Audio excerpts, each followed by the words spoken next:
समोर आली आहे। देवरुख मधल्या महाविकास आघाडीच्या सभेसाठी माजी खासदार विनायक राऊत आणि आमदार भास्कर जाधव एकाच मंचावर येणार होते। बॅनरवरही दोघांचे फोटो होते, मात्र विनायक राऊत या सभेला गैरहजर राहिले। काही दिवसांपूर्वीच भास्कर जाधवांनी थेट विनायक राऊतांचं नाव न घेता त्यांच्यावर टीका केलेली होती। त्यानंतर विनायक राऊत आणि भास्कर जाधव यांच्यामध्ये अंतर्गत कलह सुरू आहे। भास्कर जाधव यांनी तर खिंडीत गाठण्याचा प्रयत्न झाल्याचं सांगत विनायक राऊतांवर निशाणा साधलाय। दरम्यान उद्धव ठाकरेंनी भास्कर जाधव यांच्याशी फोनवरून संवाद साधून मध्यस्थी केली होती। ठाकरेंच्या मध्यस्थीनंतरही आता भास्कर जाधव आणि विनायक राऊत यांच्यामधला संघर्ष थांबणार का हे पाहावं लागेल।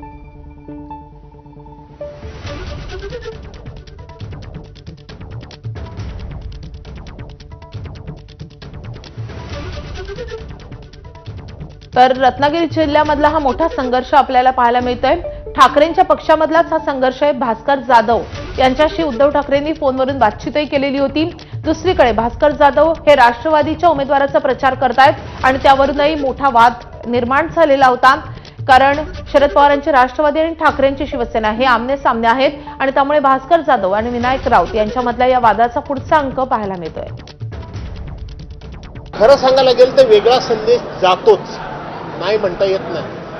परंतु हे कुणी मला करायला लावलं, मी स्वतःहून केलं का, हे कुणी करायला लावलं आणि अर्ध्यावर येऊन या विषयातून कुणी पळ काढला, याचा अर्थ कुणीतरी मला खिंडीत गाठण्याचा प्रयत्न केला आणि मी नक्की काय करतोय हे आजमावण्याचा प्रयत्न केला।